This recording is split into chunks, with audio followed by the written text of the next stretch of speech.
I'm Kay, and this is my story.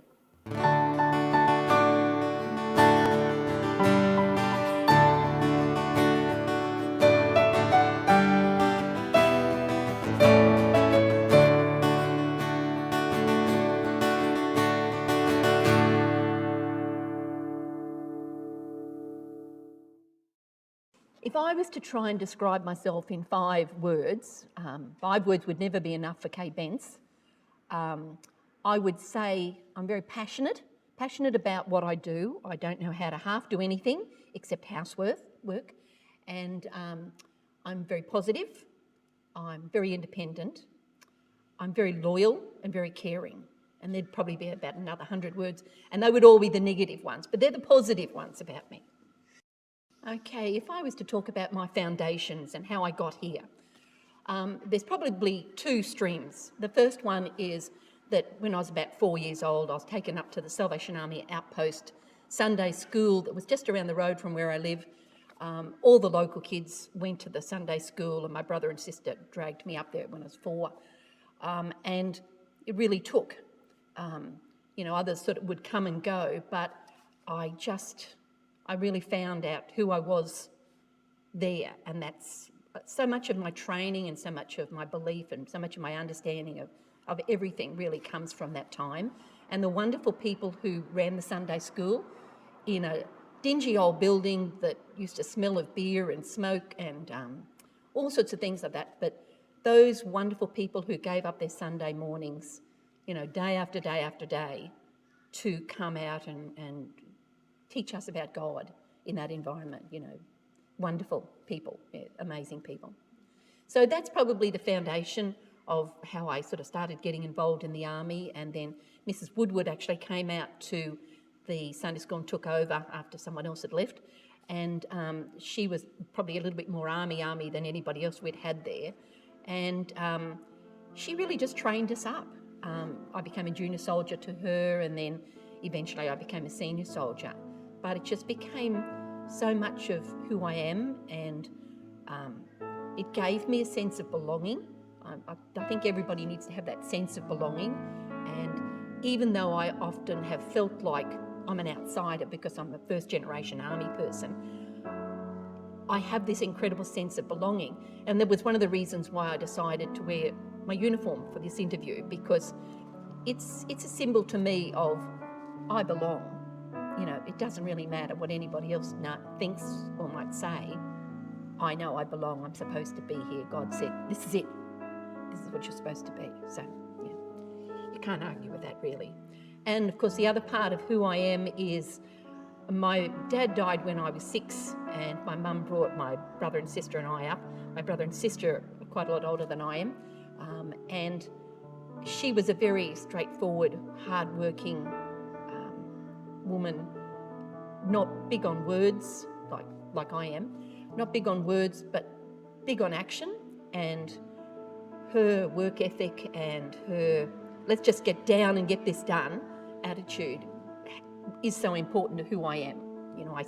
I hear myself say these things, and I see myself do things, and I think, that's it. So, yeah. And I have had lots of defining moments, and I was thinking about it last night. Sometimes you hit the T-junction and you've got to go one way or the other, and I've had quite a lot of those moments. Others when, you really just verged off into a different direction, which is when I became a teacher. That was a new direction. I never dreamt that I would end up being a Chinese teacher. That was really way out there. And probably the most defining moment right at this point in time is my cancer journey, which really came out of nowhere. I keep describing it to people as a bump in the road rather than, a defining moment, although I rather think there's more defining moments to come as a consequence of this as I recover and finish my transition back to work and things like that. So,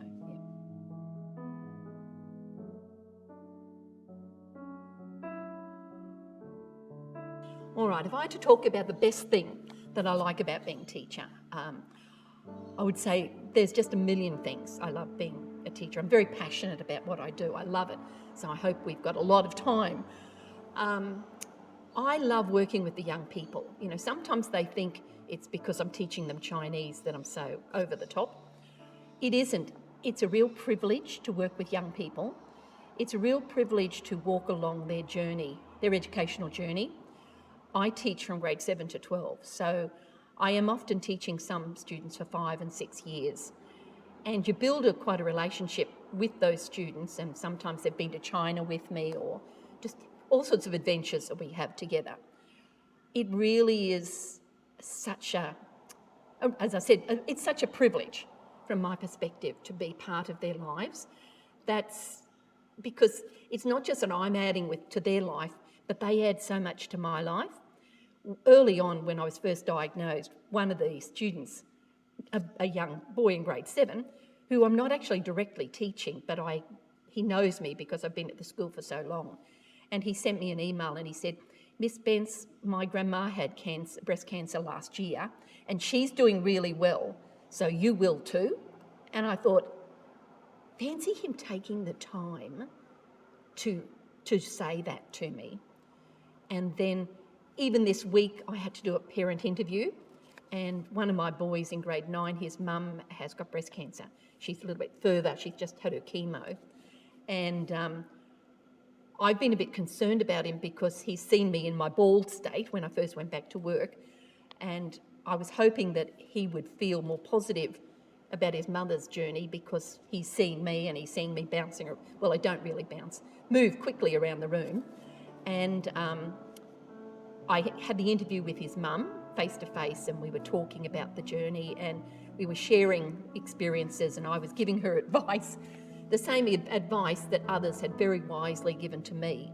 And I thought, you know, when we're young, we often think God's going to call us to something huge, to be a missionary, to be an officer or something. And after talking to the mum this week, I thought, this is it. This is my mission, you know. Kay, you're waiting for something fantastic. This is it, you know. You've been on it, you just didn't even realise it. Yeah.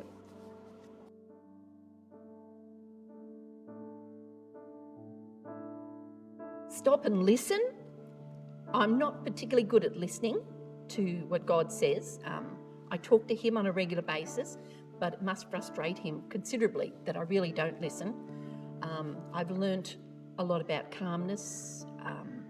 My prayer all the way through this journey, which started last July, has been, Lord, please give me calmness, keep me calm, keep me accepting of whatever comes, because I have no control over any of this. The third one, I wanted strength, because I needed to be able to know that, I can handle this. This is just going to come, and, I'll handle it with God's help, obviously. And also wisdom to make good decisions. They were the main things that I prayed about, yes. And in this, I know one of the other things that people sort of say, well, what do I learn from it? I learned that God provided angels for me. And those angels really were an amazing group of friends and neighbours and work colleagues. They don't have wings, but they just provided what I needed when I needed it. And because I think my independence is really important to me, God understands and knows me better than anybody else. In Psalm 139, it talks about, God having this depth of understanding, and he has an amazing understanding of who Kay Bence really is. And he just allowed that to happen. And, this person came at this point to help me with this. And, there were people who were ringing me every day, but then there were others who would just say, look, Kay, I'm coming over and having a cup of tea with you. So it's all those angels really around me that helped me. Yeah. Okay, some people say, where did I see God at work? And really it was multiple times throughout this journey. I think it was really in that whole calmness thing. From the moment, because I was in Western Australia when I realised I had breast cancer, and I thought, okay, I better get home. But I just went into a sense of calmness and clarity when I really could hear God's voice, because I stopped talking and I started listening. And all the way through, really, I have been really amazed by the sense of calmness that I've had the whole way. And even things didn't necessarily go quite as good as I'd hoped, but nothing sort of seemed to be that insurmountable, and I'm just so grateful for that, and not everybody, some people really have, this is really terrible for them, the impact of chemo and all that sort of thing. And I was very, very fortunate, and I'm really aware of how fortunate I've been and, the support that I had that others might not have had. Yeah. Am I changed by this experience? Am I living my life differently? I think I'm more conscious of the importance of reading God's Word, making the time, because I don't always make time, and actually allowing time to meditate on what He has said and to think in a more deep manner rather than just, all right, quickly read this and I'm off, because the messages keep coming very loud and clear. Every time I open my readings, there's something new that I hadn't thought about, and I often think that God's looking over my shoulder and sort of turning the pages so that I really do get the right message at the right time. And that's been interesting. I think Major Tim always says that, we're not in control, God is in control. That's actually one of the hardest things when you are a very independent person, to recognise that I'm not actually in control, and that sometimes you just have to sit back and roll with things, and that's not an easy thing for most people to do. Surrounding yourself with people who are supportive and understand you, again, is very important. That helps you get through a lot of problems. Yeah. And they're the people who have been the strongest supporters for me, yes. Yeah, look, some people say that, why me? And I actually never said, why me? Because I just assumed, well, why not me? I was sitting in the surgeon's office, and there was a young woman there who's obviously going through chemo with a little toddler and a young husband. She can't have been 30. And I just looked at her and I thought, well, why not me? Because why should I? Just because I'm a Christian, that doesn't mean I'm immune to this. And God doesn't give you cancer because you've been naughty or that He's trying to teach me a lesson. Cancer just happens, and you just, the way it is how God can help you to work through it, can give you the strength to deal with it, and to give you the wisdom to use His word, really.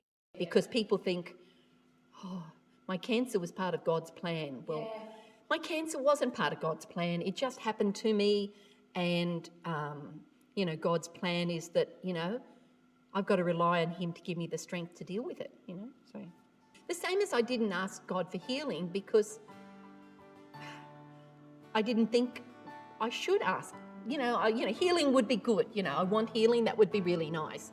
But that's not the most important thing at this point. The most important thing is that, I just need to live my life. Yeah.